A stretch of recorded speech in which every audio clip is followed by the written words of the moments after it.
Hi, everybody. Tim Hughes, the CEO and co-founder of DLA Ignite.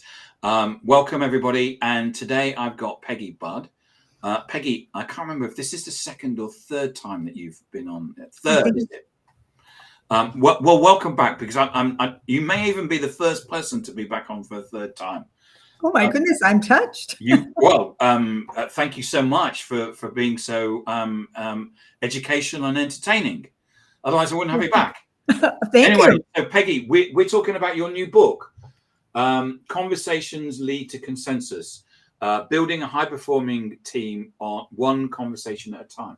Congratulations on the book. Thank you. Before we get in, where can people find you? Well, they can find me on LinkedIn. Please, anyone that's listening, connect with me on LinkedIn. Let me know that you heard this podcast. And also you can go to my website, which is peggybud.com, and you can connect with me on that. That has a contact sheet that you can just send me a quick email, and I will be glad to get back to you as quickly as I can. Excellent. Peggy, so what inspired you to write the book? Well, actually, this is my second book. The first book was called Navigating Special Education, Building Positive Parent-Educator Partnerships. And we wrote that because we wanted to create a framework for parents and educators to have meaningful conversations. Special education meetings were oftentimes adversarial, and what happened was everybody was fighting. There was no consensus. And effective communication was really the missing link. So we created this framework called the 5 C's of communication. The thing was that we realized that all meetings become less productive because they're filled with monologues. I'm sure most of the meetings you've attended, as I have. Yeah, was that a question, or was that just you telling us how clever you are? Well, we can make it either way. So we realized that we had to do something. And as we started sharing our model, we started doing some more research, we realized that this was really important, that we needed to offer this tool to business leaders and to people who are in any organization, so that they too can have effective conversations that are productive and lead to what we believe, and that's why we titled it Building Consensus. What we believed is reaching consensus is so important, rather than, what would I say, top down or majority leads decision making. Yeah, I mean, it's a fantastic platform, isn't it, in terms of actually taking, I mean, you're driving the conversation to consensus, and I think that's so important, because I think so many people just, or we've all done it. We've been in meetings and we're not listening to what the person's saying. We're just going to put forward our next point. So you make a strong connection between communication and performance. How do effective communications always translate into measurable team results? Well, measurable results, I would say that's a great question. And of course, every company wants to make sure that we have measurable results and that we're making money, so to speak.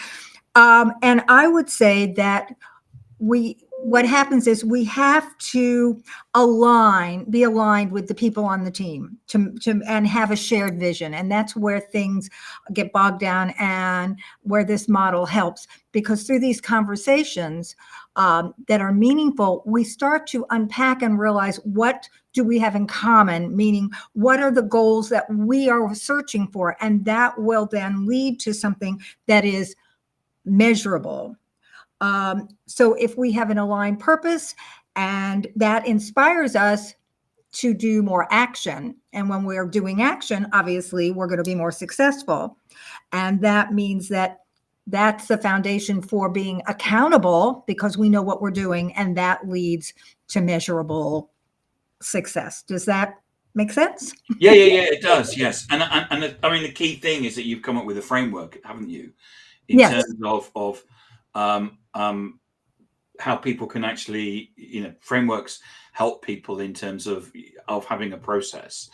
One of the things is the word consensus can sometimes be misunderstood. People often think it means everyone has to agree. How do you define consensus in high performing teams context? That's great. And that was really our goal. I think you're right. Most of the time when people say consensus, well, we're not going to all agree. Mm. Or how long is it going to take us to have a conversation that we're all going to agree? We define consensus as really getting to a point where even if we don't agree, we are willing to support what decision is being made. And that happens because we've had a voice in the process. And we feel that sometimes it may be a little piece of something gets taken. It might be that for example, let's say that a decision is made and it's really not it's not the marketing plan that I thought was best, or it's not the sales plan that we wanted to do. The product, I thought a product was better. However, if through my sharing my information and concerns, I feel that what I've said was considered, and maybe one little piece, maybe I said that they decided because of my conversations and input that we will stretch this out, the initiation of it over a 2-week period instead of 5 days, which was the original plan. Well, now I feel that I had value. And when we feel that we have value on a team, then in the end, we are going to support what that team is going to do. And we're going to all have buy-in. So that's where consensus is, that we're willing to support it, not just not necessarily totally agree with it. I had a discussion with my business partner earlier today, and we disagreed. But we don't argue because we're business partners. So we had a discussion, which is we'll do it, but we'll do it for 3 months or 6 months, and then review it, rather than we're going to do it and we're going to do it forever, which gives a feeling, that's okay. We agree to disagree, but there was consensus. So if it doesn't work, we'll stop it. Right. And I think that if we feel, I think it goes to another one of our C's that comes before consensus, which is, well, let me just say the 5 C's. If they begin with, I think we should talk about, they begin with conversations. Mm-hmm. And conversations are not, as we began our conversation, are not monologues. They're dialogues, and they require some key elements. Yes, that's our model. Thank you. That's the 5C module. Yeah. Right. They require perspective taking. Yep. Active listening, and asking questions. And that makes the conversations not a monologue, but a dialogue. And when you do that, you can get that shared vision, which I said was so important to be able to measure success, because we're all on the same page and we know what that vision is and where we're going. And when we have that, now we're open to collaborating. And our next C is cooperating. Yep. And people have said, well, why did you have collaboration and cooperation? That's the same thing. It's not.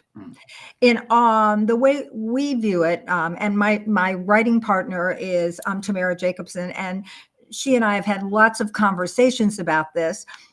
The reason we believe that is that collaboration means that we're going to work together on whatever that goal is. Cooperation, if you're in a team or an organization, everybody has their expertise. Everybody has certain responsibilities and brings certain skills to the table. We have to cooperate with each other.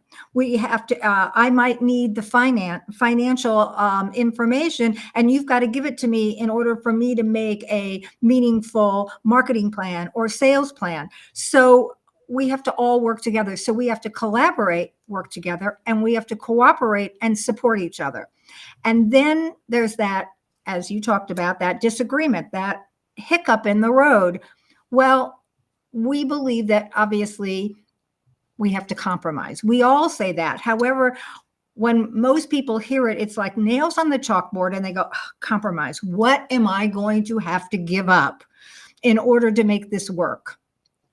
And what we see is hopefully you don't have to really give up anything. What you have to do is say, well, what are the things I believe and what are the things you believe? And how can we mesh this, create something bigger and better than we came to the conversation with? In your case this morning, your compromise was, okay, we're not going to either agree to do it or not do it. We're going to agree to a short term, because then we can clearly evaluate what was working Yeah. and what wasn't working and make change. Yeah. And that's, for some people, that compromise, that, all right, well, we'll just do it for a short time if that's your compromise, because one of you might have wanted to do it for a long time and the other one didn't want to do it at all. Yeah. So there's your compromise. What's going to happen is when you get to that 3-month period, you're going to be able to evaluate and look at it, and you're going to now be at a better place than if you had not done it at all, or if you just went full steam and never really looked back. Yeah. Yeah, I agree. So what are the most common communication traps you see leaders fall into when trying to build alignment with their teams? Well, the first thing everybody does is we jump to conclusions. We make assumptions. Either this is going to work or it's not going to work. And to make an assumption or jump to a conclusion on anything without having a conversation is a major pitfall. That's for sure. And we also forget that in order to have meaningful conversations and really to come up with the best decision, we really have to understand and take the other person's perspective. And again, that's another word that we have found that oftentimes people assume that if I take your perspective, that means I'm going to agree with you. Yeah. And you know what? Taking your perspective it doesn't mean agreeing at all. It means being able to stand in your shoes, look through your eyes, and understand what you're thinking, why you're thinking it, show empathy to that.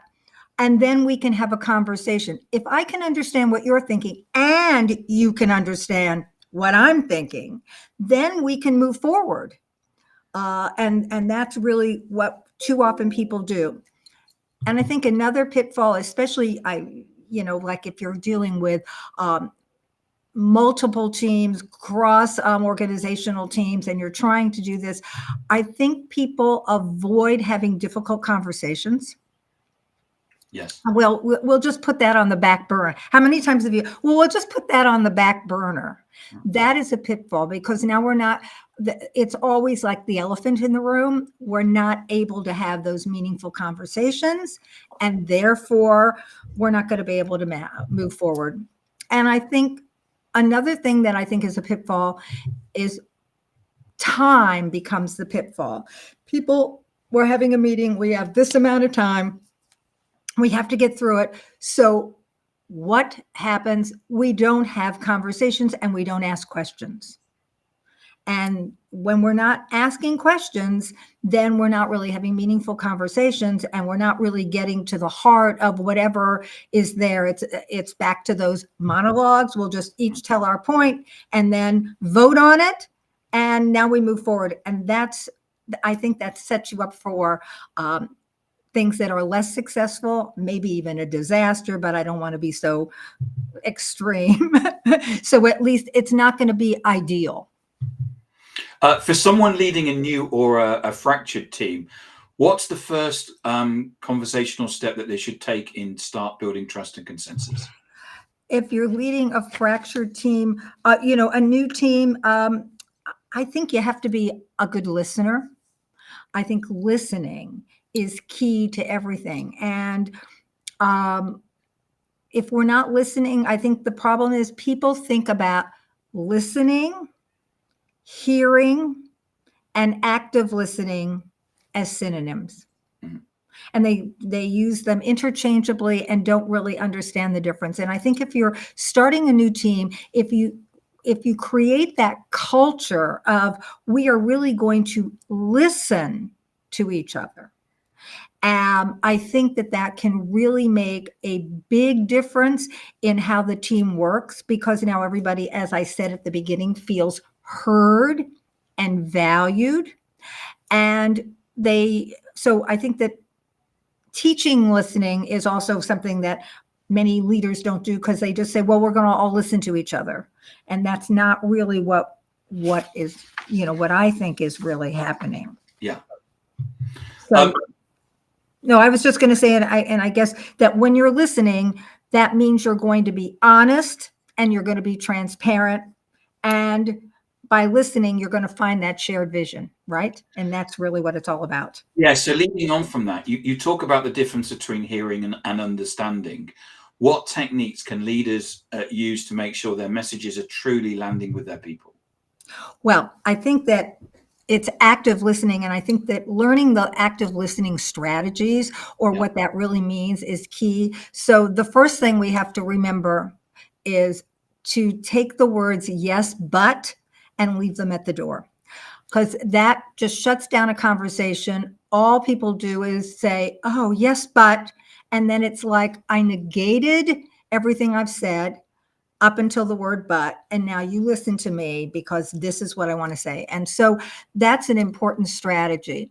The other thing that I think to make sure that we're heard and understood is that we have to set up a culture in our teams where we are willing to ask for clarification, and ask for explanations, and use the word why. Why do you think that? Without somebody feeling that they're being intimidated, or they're being made to feel that they don't know what they're talking about. That changes the culture, because everybody knows, okay, I need to know why. Can you explain that? Or asking for clarification or checking for understanding. I think I heard you say, is that what you said? Is that what you meant? Oftentimes, if I repeat something, a little bit of what somebody said as my understanding, what happens is either the other person will say, absolutely, and now we're kind of we're now on the same page and we can move forward. Or they say, that's not what I meant. Yeah. It might be that I didn't hear them correctly, or I made an assumption or jumped to a conclusion, or it might be that they didn't explain themselves clear enough.